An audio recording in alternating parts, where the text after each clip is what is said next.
अभिमान अकल को खा जाता है, इससे संबंधित मैं एक लघु कथा कहने जा रही हूँ।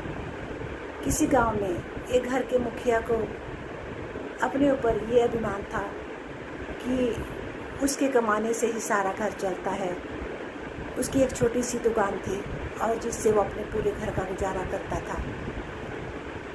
उसको बहुत ही अहंकार था इस बात का कि उसके बिना उसका घर नहीं चल सकता। तो एक बार वो एक सत्संग में गया और वहाँ साधु महाराज जी से कहने लगा कि मेरे बिना मेरा घर कभी नहीं चल सकता। तो उन्होंने कहा ये बात गलत है। तो उस घर के मुखिया ने कहा कैसे? तो उन्होंने कहा कि तुम अपने आप को 1 महीने के लिए छिपा दो, कहीं घर के किसी कोने में छिप जाओ, कहीं भी छिप जाओ और ये खबर फैला दो कि तुम्हें किसी भालू ने खा लिया है। तो उसने वैसा ही किया और वो घर के कोने में छिप गया और उसने खबर फैला दी।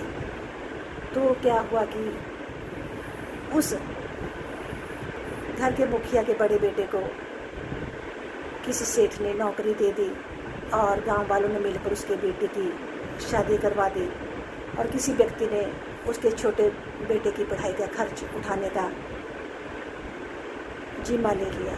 जिम्मेदारी ले ली। तो उनका घर बहुत ही अच्छे से चलने लगा।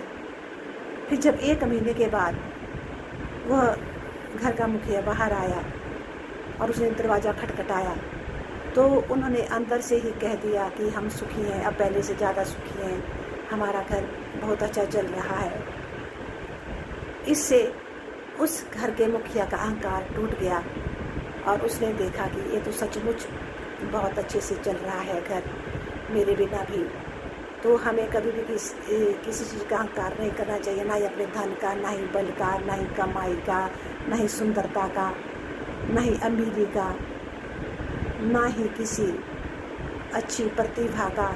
यानी कि मेरा कहने का भाव ये है कि किसी भी प्रकार का कोई अहंकार नहीं करना चाहिए, क्योंकि किसी के बिना कोई रुकता नहीं। बड़े बड़े सम्राट जो पूरे देश को संभालते हैं, राज्य, उनके बिना भी घर, समाज और संसार चलता है। वे मिट्टी में ढेर हो गए बड़े बड़े सम्राट, फिर भी ये संसार वैसे ही चलने लगा। तो ये संसार किसी के बिना नहीं रुकता।